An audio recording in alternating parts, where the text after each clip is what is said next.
You're listening to the School Leadership Reimagined podcast, episode 135.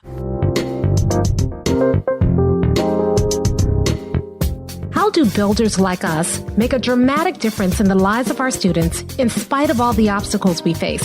How do you keep your vision for your school from being held hostage by resistant teachers, uncooperative parents, ridiculous district policies, or lack of time, money, or resources? If you're facing those challenges right now, here's where you'll find the answers, strategies, and actionable tips you need to overcome any obstacle you face. You don't have to wait to make a difference in the lives of the people you serve. You can turn your school into a success story right now with the people and resources you already have. Let's get started.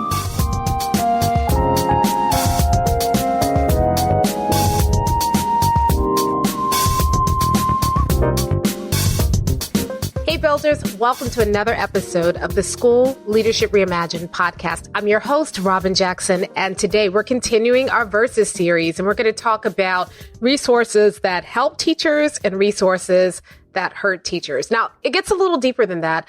Today, I'm going to share with you 4 questions you should ask yourself before you give teachers a brand new resource. And the reason that I want to talk about this today is because this has been a really tough year, and a lot of us want to help our teachers, and we're giving them all of these resources, but are they really helping, or are they creating more stress for teachers?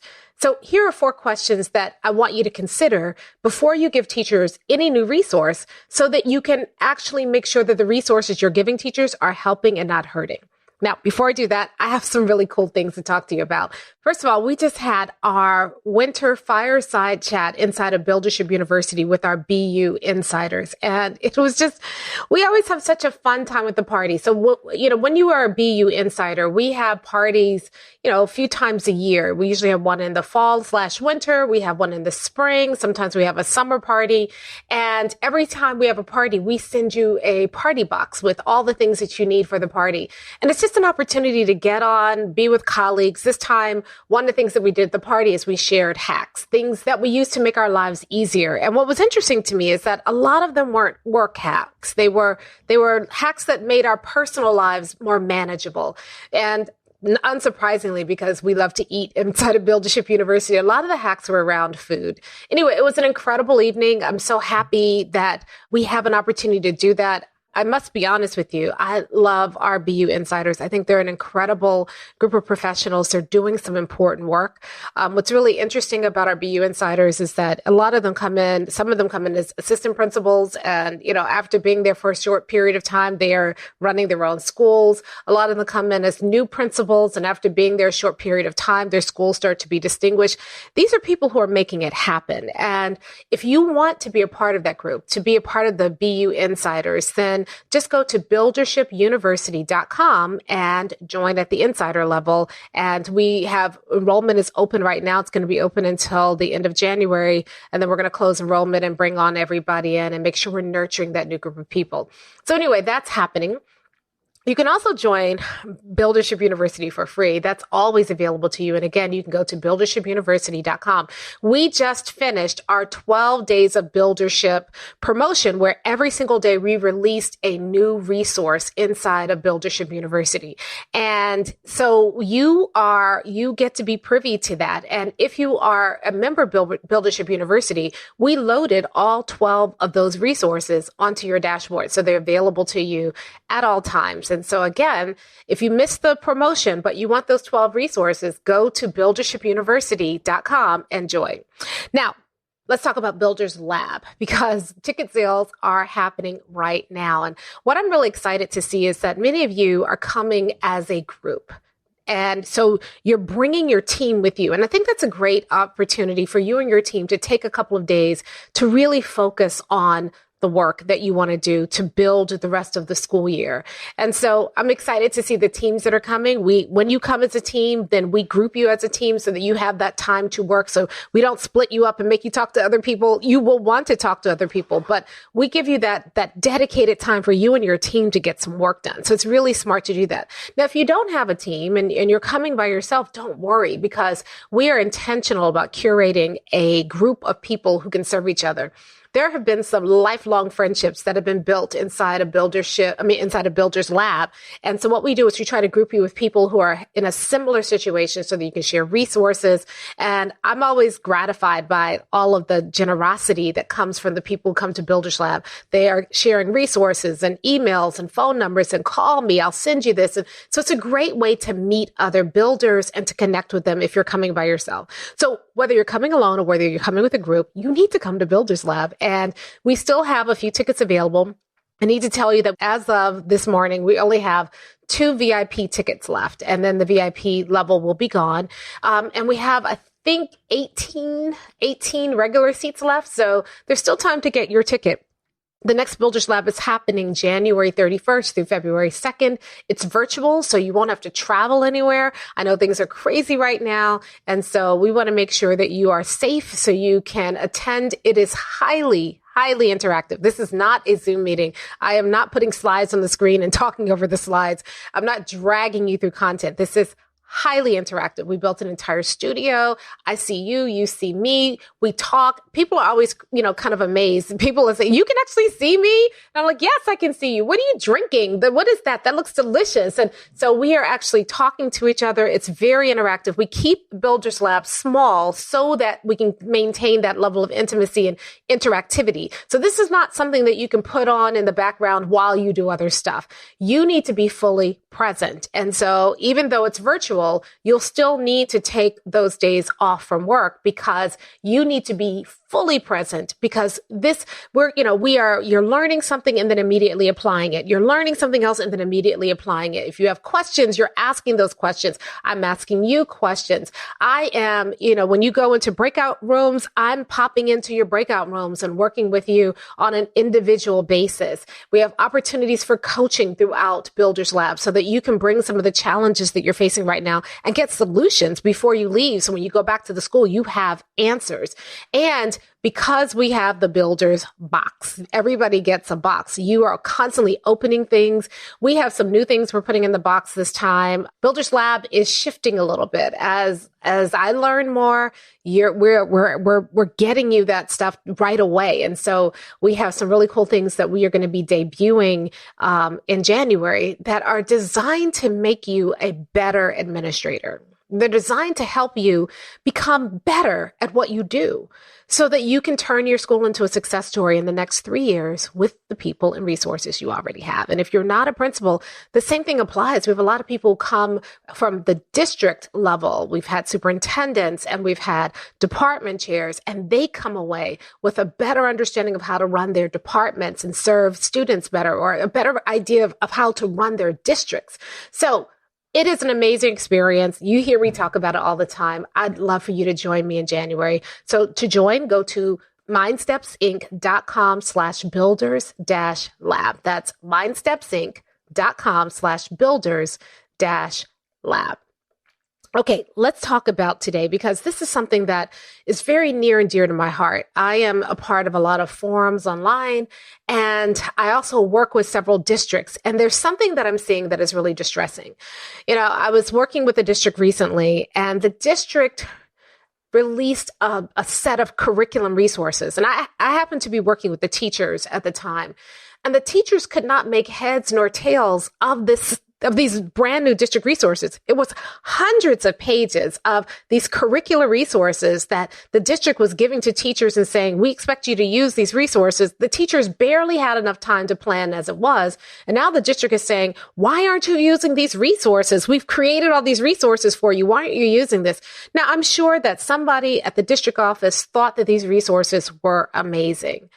But they didn't consider the 4 questions that I'm about to share with you when they released the resources. And instead of being a help, the resources have become a source of stress, anxiety, overwhelm for the teachers. And so the resources are having the opposite effect of what they were intended to do, because the teachers are not only not using the resources, now the teachers feel more pressure, more stress, more distress at being able to do their jobs because these resources are creating that stress. They're not helping, they're actually hurting.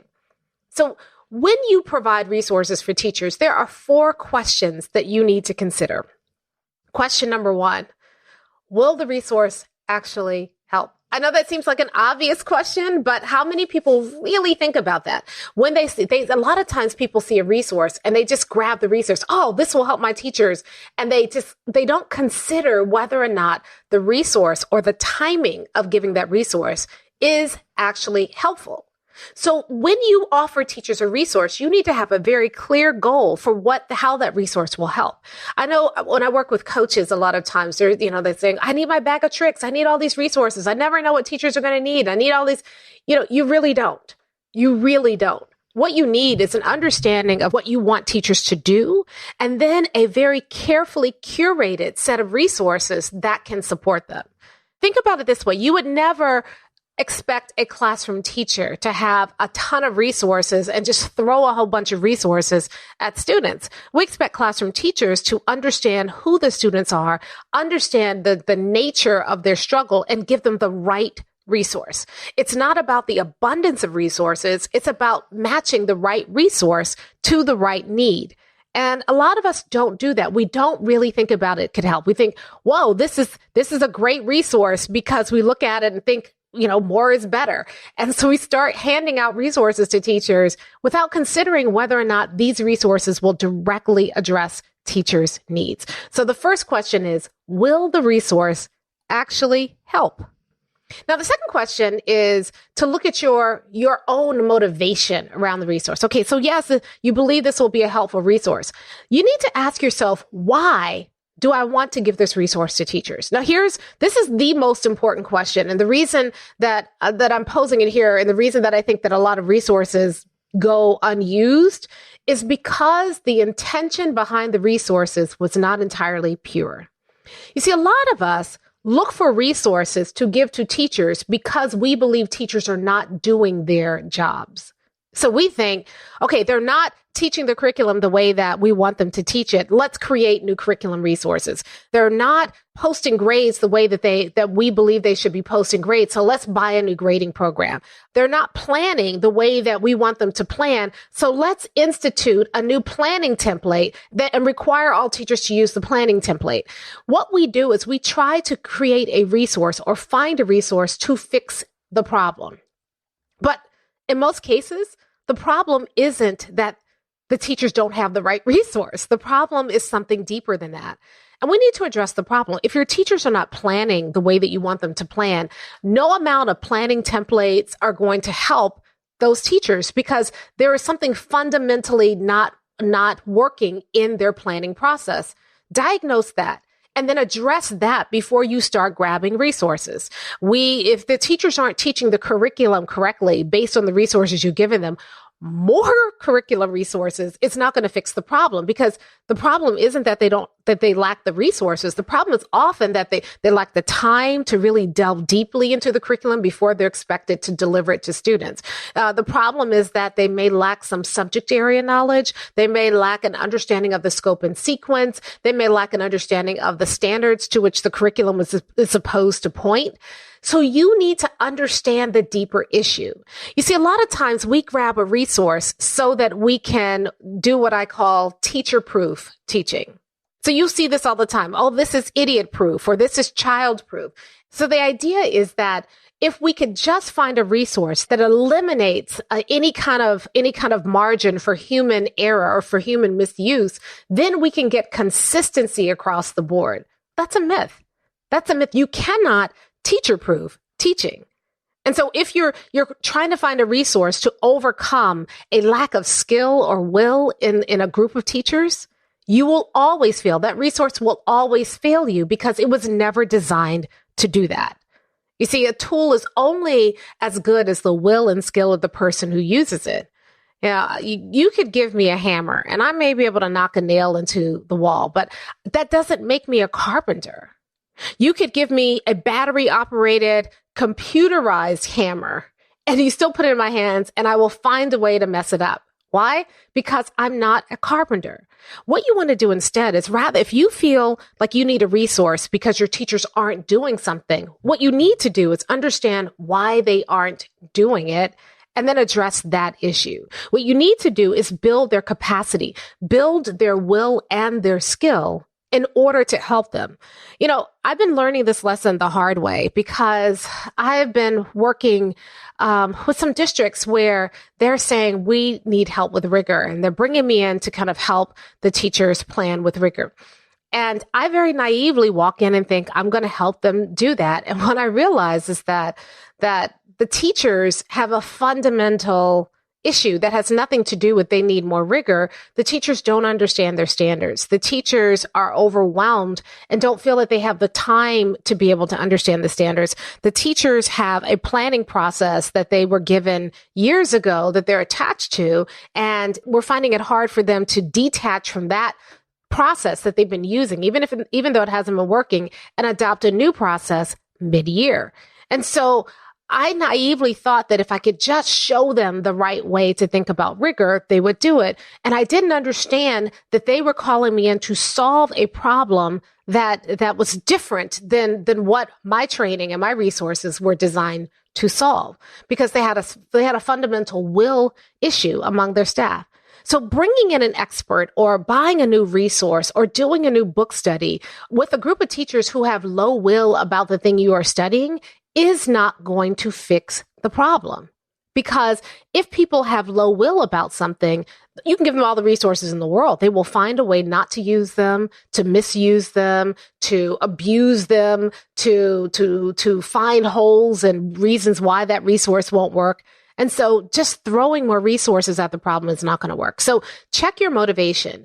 Are you really picking this resource because you believe it can make a difference for teachers and really help them, and it's something that they are ready for and able to use? Or are you trying to use the resource to fix a fundamental problem that your teachers are experiencing right now with regard to will or skill?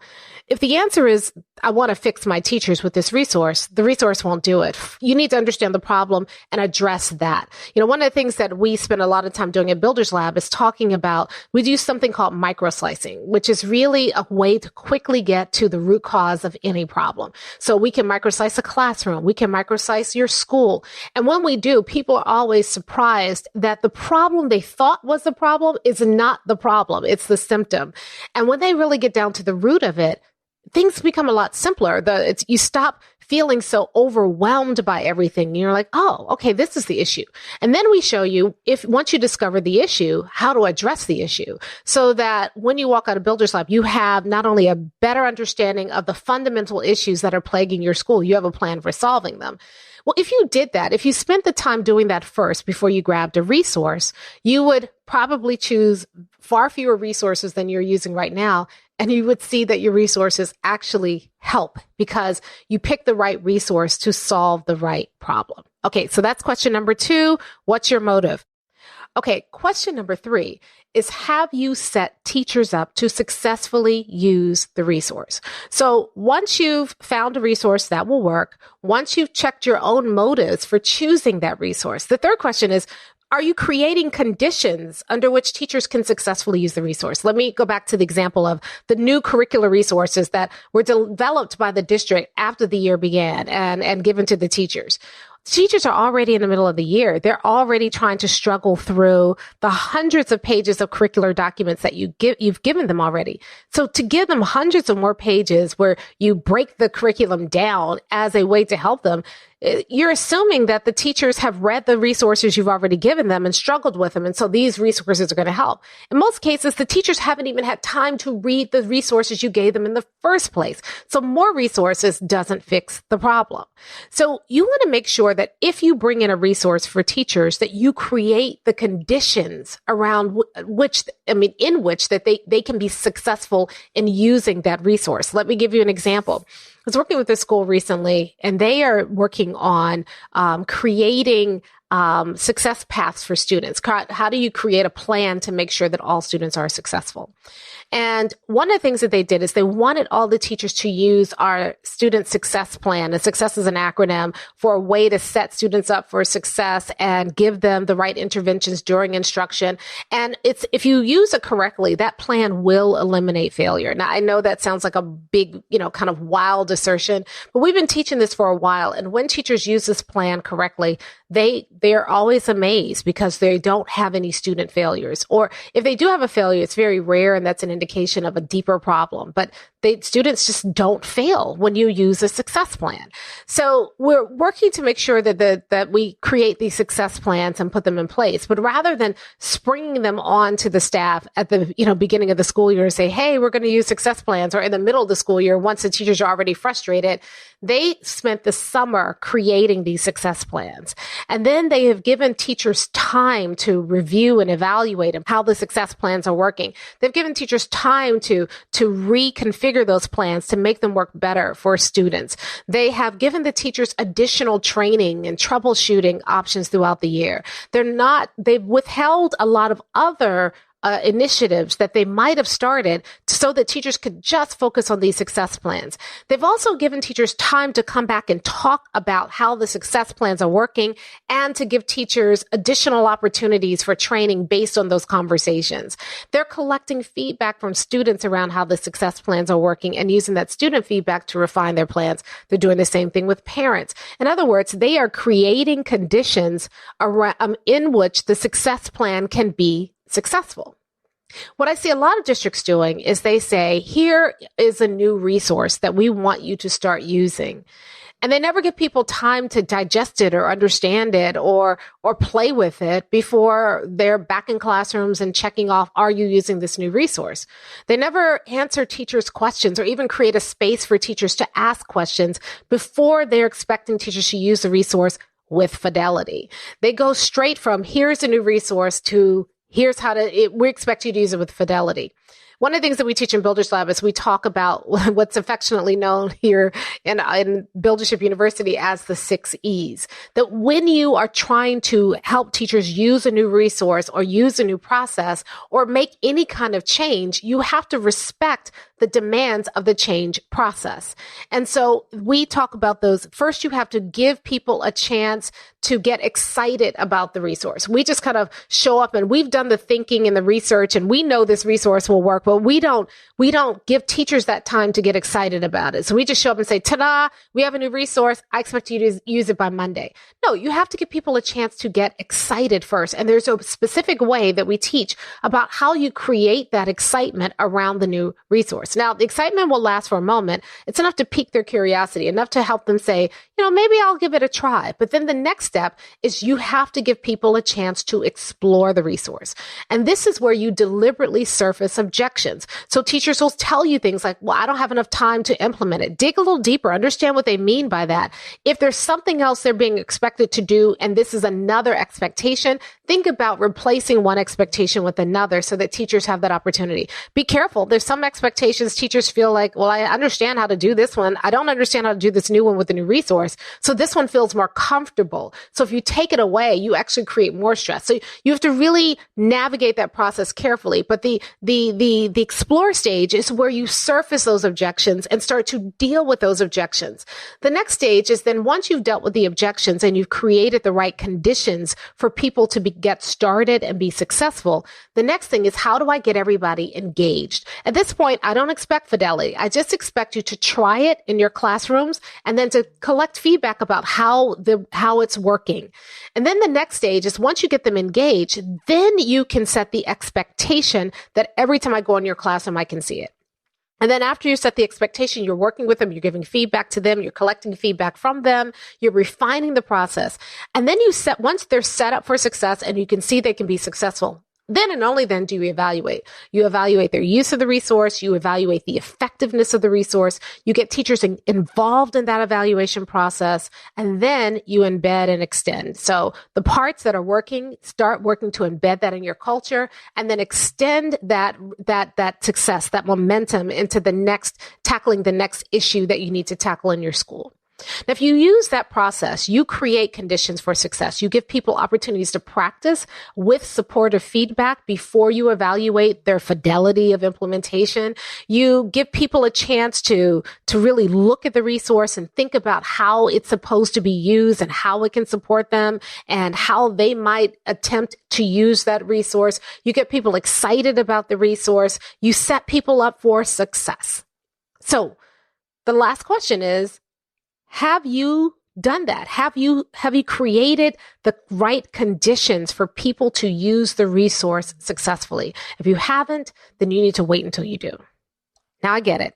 A lot of us are feeling a sense of urgency, especially as we launch into a new calendar year, but the second half of our school year, those tests are coming and we're looking at data and we may not be happy with the data that we're seeing so far. And so we start getting desperate and we start grabbing resources to help teachers. Or maybe we're not looking at the data. Maybe we're listening to the teachers' concerns and complaints. And we really do genuinely want to alleviate their burden. And so we're desperately searching for a resource that will do it. Maybe we've been in classrooms by this point and we're seeing something that's not working in a classroom and it's not working across the board. Teachers aren't teaching to standard. Teachers are not asking high-level questions of students. There's a lack of student engagement. All these things we're seeing, and we're thinking, this is the problem. We need to grab a resource. Not so fast. First of all, you need to make sure that you are addressing the right problem, the root problem. Secondly, you need to make sure that you are selecting a resource that actually works.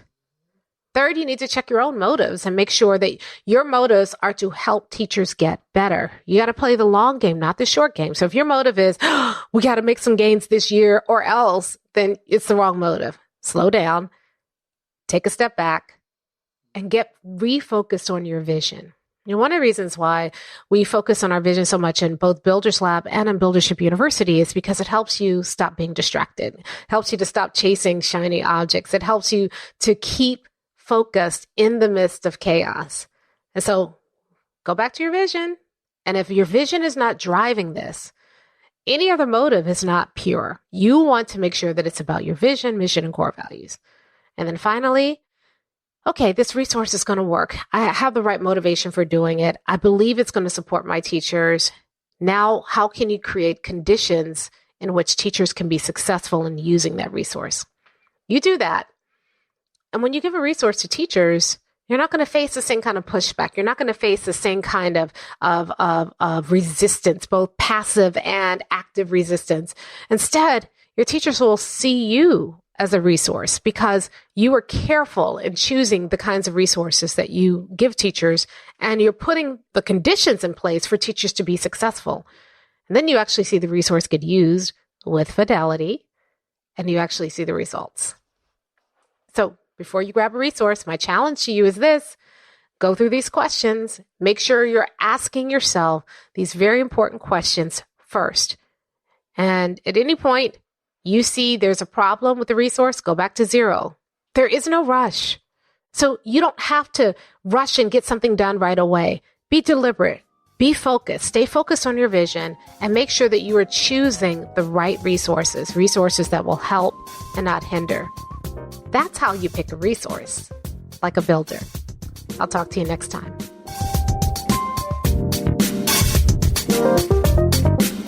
Hey, if you're ready to get started being a builder right away, then I want to invite you to join us at Buildership University. It's our exclusive online community for builders just like you, where you'll be able to get the exact training that you need to turn your school into a success story right now with the people and resources you already have. Inside, you'll find our best online courses, live trainings with me, tons of resources, templates, and exemplars, and monthly live office hours with me, where you can ask me anything and get my help on whatever challenge you're facing right now. If you're tired of hitting obstacle after obstacle and you're sick of tiny little incremental gains each year, if you're ready to make a dramatic difference in your school right now, then you need to join Buildership University. Just go to buildershipuniversity.com and get started writing your school success story today.